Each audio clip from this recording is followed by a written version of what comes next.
एक साथ अगर दो मैदानों को जोड़ दिया जाए, उतनी जगह पर समंदर के बीचों बीच कोई किला बनाया जाए। प्रधानमंत्री नरेंद्र मोदी ने कोच्चि में 76% स्वदेशी तकनीक से बना INS विक्रांत का नया वर्जन देश को समर्पित कर दिया। इस युद्धपोत में 24% पुर्जे विदेशों से खरीद कर लगाए गए हैं, जिनमें कई रडार, वेपन सिस्टम और दूसरे उपकरण शामिल हैं। अगले वर्जन में 100% स्वदेशी तकनीक का लक्ष्य अभी से तैयार हो गया है। इसी के साथ पीएम मोदी ने भारतीय नौसेना से गुलामी के जमाने का प्रतीक लाल क्रॉस हटाकर नया ध्वज दे दिया। नए ध्वज में बाईं ओर तिरंगा और दाईं ओर अशोक चक्र का निशान है। ये स्वदेशी सामर्थ्य, स्वदेशी संसाधन और स्वदेशी कौशल का प्रतीक है। एशिया में भारत और चीन के पास ही विमान वाहक पोत मौजूद हैं, जबकि जापान के पास GS इजिमो नाम का हेलीकॉप्टर कैरियर है, जिससे F-35 लड़ाकू विमान को ऑपरेट किया जा चुका है। चीन के पास भारत की तरह 2 स्की जंप वाले विमान वाहक पोत ऑपरेशनल है और एक टाइप 003 क्लास का फुजियान तैयार हो रहा है। फुजियान अमेरिका के सुपर कैरियर्स की तरह भारी भरकम विमानों को लॉन्च करने के लिए इलेक्ट्रोमैग्नेटिक कैटापोल्ट से लैस होगा, लेकिन कई मामलों में INS विक्रांत उससे बहुत ज्यादा आगे है। 1961 में भारतीय नौसेना में शामिल हुए INS विक्रांत में पहले 40 मिलीमीटर की 16 बोफोर्स एंटी एयरक्राफ्ट गन लगी हुई थी, जिन्हें बाद में घटाकर 8 कर दिया गया था। इसके अलावा इस पर हॉकर सी हॉक, सी हैरियर फाइटर जेट तैनात थे। साथ ही सी किंग MK-42B और HAL चेतक था। इसके अलावा Bragg's allies BR-1050 anti submarine aircraft भी तैनात थी। पुराने एयरक्राफ्ट कैरियर पर अधिकतम 23 विमान और हेलीकॉप्टर ही तैनात हो सकते थे। अब आइए जानते हैं नए INS विक्रांत में कितनी पावर है। INS विक्रांत पर MiG-29K लड़ाकू विमान और 10 केम्बो हेलीकॉप्टर के 2 स्क्वाड्रन तैनात हो सकते हैं। भारत में अमेरिका से आया मल्टी रोल MH-60 हेलीकॉप्टर भी तैनात होने जा रहा है, जिसने चीन की टेंशन बढ़ा दी है। कुल मिलाकर इस विमान वाहक युद्धपोत पर 30 से 35 एयरक्राफ्ट तैनात हो सकते हैं। इसके अलावा भविष्य में कुछ और हाईटेक एटमी विमानों को तैनात करने की भी योजना है। INS विक्रांत से एक साथ 32 बराक 8 मिसाइलें दागी जा सकती हैं। जमीन से हवा में मार करने वाली बराक मिसाइलें 2469 किलोमीटर प्रति घंटा की रफ्तार से 60 किलो का वारहेड के साथ 100 किलोमीटर की ऊंचाई तक अटैक कर सकती हैं और किसी अटैकर को वहीं से गिरा भी सकती हैं। INS विक्रांत में 4 ऑटो ब्रेडा 76 mm के ड्यूल पर्पज कैनन लगे हैं। इतना ही नहीं, रिमोट से चलने वाले 76.2 मिलीमीटर कैलिबर की तोपें 360 डिग्री घूमकर दुश्मन के जहाज, हेलीकॉप्टर, फाइटर जेट या युद्धपोत पर 20 किलोमीटर तक हमला कर सकती हैं।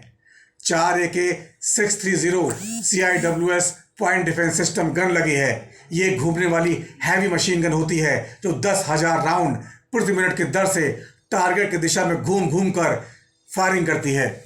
इस पर 30 फाइटर जेट्स तैनात किए गए हैं। इनमें MiG-29K, कैमाओ 31 और MH-60R हेलीकॉप्टर शामिल हैं। 1971 के भारत पाकिस्तान युद्ध के बाद की इस तस्वीर को देखकर हर हिंदुस्तानी के रोंगटे खड़े हो जाते हैं। यह है पाकिस्तान के जनरल AK नियाजी, जो 16 सितंबर 1971 को अपनी हार के दस्तावेजों पर दस्तखत कर रहे हैं। वैसे तो यह जीत तीनों सेनाओं के शानदार तालमेल से भारत को मिली थी, लेकिन जिस एक चीज ने युद्ध का नक्शा पलट के रख दिया था, वो था समंदर में हमारा युद्धपोत INS विक्रांत। आज कहानी इसी महेंद्र बाहुबली की है। दोस्तों, आप जानते हैं कि फुटबॉल खेलने का मैदान बहुत बड़ा होता है। एक साथ अगर दो मैदानों को जोड़ दिया जाए, उतनी जगह पर समंदर के बीचों बीच कोई किला बनाया जाए। इस किले के अंदर वो सारी हाईटेक चीजें लगाई जाएं जिससे दुनिया की कोई भी सेना इस पर हमला करने की जरूरत न कर सके। फिर चलता फिरता किला हिंद महासागर और अरब सागर के बीचों बीच जहां जरूरत पड़े हिंदुस्तान की हिफाजत के लिए खड़ा कर दिया जाए। अगर कभी चीन अरुणाचल प्रदेश की ओर से हमला करने की जरूरत करे तो ये किला वहां पहुंच जाए और चीन की ओर से मिसाइलें तान दे। पाकिस्तान के कराची बंदरगाह के पास खड़े होकर तोपें चलवाने लगे तो समझिए हिंदुस्तान की ताकत कितनी बड़ी हो जाएगी। कुछ ऐसा ही होने वाला है 2 सितंबर को। यह है समंदर में भारत की ताकत आईएनएस विक्रांत 2.0। हम इसे बाहुबली क्यों कह रहे हैं?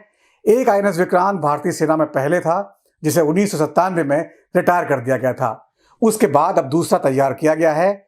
इस बीच केवल एक ही एयरक्राफ्ट है हमारे पास जिसका नाम है आईएनएस विक्रमादित्य, जो इस समय काम कर रहा है।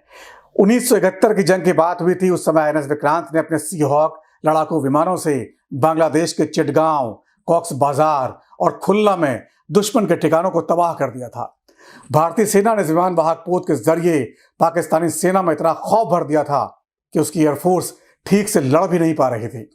आईएनएस विक्रांत को रास्ते से हटाने के लिए उस समय पाकिस्तान ने अमेरिका से एक हाईटेक पनडुब्बी लीज पर ली थी जिसका नाम था पीएनएस गाजी।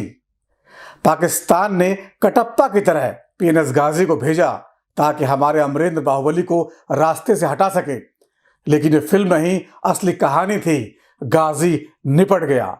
यही वो बाहुबली था जिसने पाकिस्तान को घुटने टेकने पर मजबूर कर दिया था। कमजोर और बीमार होने के बाद 31 जनवरी 1997 को इसे सेना से ससम्मान रिटायर कर दिया गया।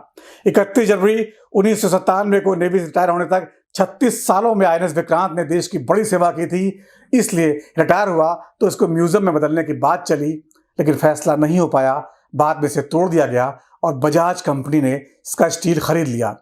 उसने विक्रांत नाम की एक मोटरसाइकिल लॉन्च की थी जो इसके स्टील से ही बनी थी। अब कहानी आज के आईएनएस विक्रांत 2.0 की। करगिल युद्ध के बाद उस समय के अटल बिहारी वाजपेयी सरकार ने भविष्य की रणनीतियों के लिहाज से एक हाईटेक युद्धपोत बनाने का प्रस्ताव रखा। 2002 में कोचीन शिपयार्ड में रूस की मदद से इसका निर्माण शुरू किया गया। 2005 में रूस ने वारशिप ग्रेड शीट देने से इनकार कर दिया। यह खास तरह का स्टील होता है। रूस के इनकार के बाद 2 साल तक काम रुका रहा। इस बीच DRDO steel of authority of India ने आपदा को अवसर में बदल दिया। भारत ने अपने ही देश में वारशिप ग्रेड स्टील तैयार करके रूस को करारा जवाब दिया। 2009 में आईएनएस विक्रांत पर फिर से काम शुरू हो गया।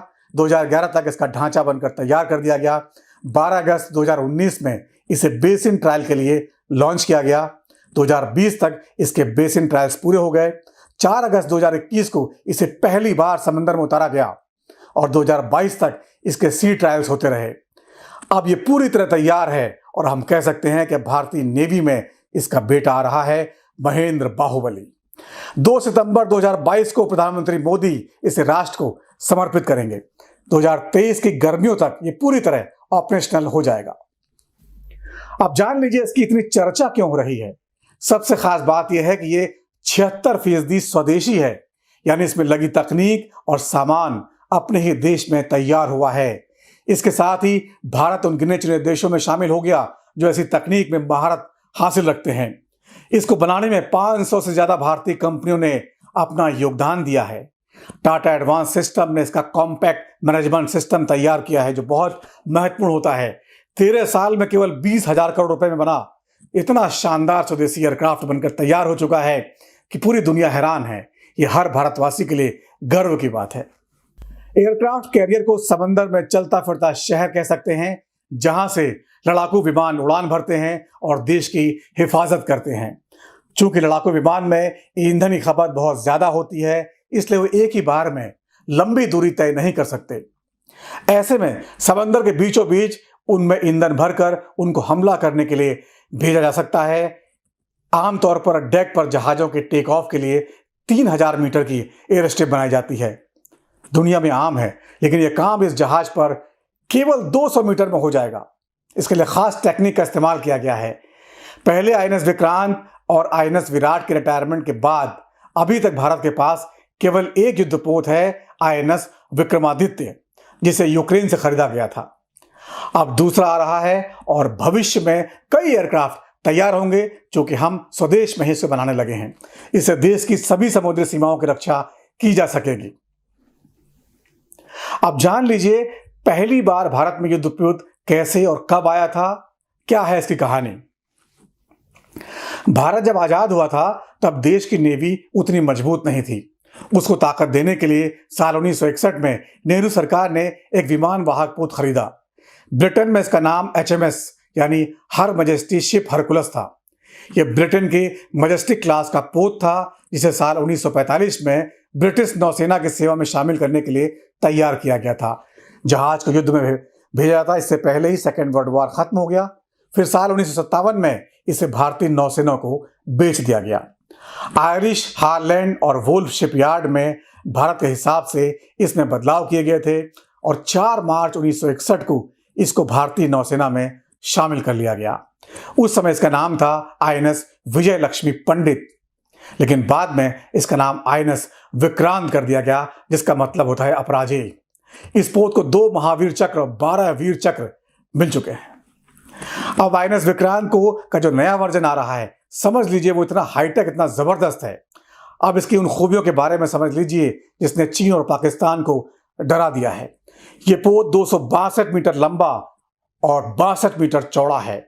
इस युद्धपोत की स्पीड 28 नॉट मील की है और एक बार में 7500 समुद्री मील तक का सफर तय कर सकता है। स्वदेशी युद्धपोत INS विक्रांत में करीब 2500 किलोमीटर का केवल केबल ही लगाया गया है। INS विक्रांत की लंबाई 262 मीटर, चौड़ाई 62 मीटर और ऊंचाई 59 मीटर है। 2 फुटबॉल मैदान के बराबर विक्रांत का फ्लाइट डेक है जहां से विमान उड़ सकेंगे। विमान वाहक पोत में 8 पावर जनरेटर लगे हैं जो इतनी ताकत रखते हैं कि पूरे कोची शहर को बिजली से रोशन कर सकते हैं। जहाज के अंदर अगर आप इसके गलियारे में घूमना शुरू करेंगे तो आपको 8 किलोमीटर तक चलना पड़ेगा, यानी आप किसी शहर में चल रहे हो ऐसा लगेगा। इस युद्धपोत में 2300 कमरे बनाए गए हैं जिनमें 1700 कर्मचारी रात दिन काम करेंगे, यानी एक बहुत बड़ा ऑफिस की तरह होगा ये। दोस्तों, यहाँ एक बात बहुत जरूरी है। अटल बिहारी वाजपेयी सरकार ने इसको मंजूरी दी थी, लेकिन बाद में इसका काम दूसरी सरकारों ने किया। बीच में बहुत सारी अड़चनें आई, इसलिए इतना लंबा समय लग गया। लेकिन मोदी सरकार ने सभी अड़चनों को दूर करने में खासी दिलचस्पी दिखाई। तो हर भारतवासी के लिए गर्व का वो दिन आ सका जब प्रधानमंत्री मोदी देश को हमारे बाहुबली की सौगात देंगे। भारतीय सेना में इसके शामिल होने को लेकर चीन की मीडिया लगातार खबरें चला रही है और वहां की सरकार इस पर लगातार नजर गड़ाए हुए है। लेकिन दुनिया देखती रहेगी और भारतीय सेना इसी तरह बाहुबली से महाबली बनती जाएगी। इस बारे में आपका क्या कहना है? अपनी राय कमेंट बॉक्स में जरूर रखें।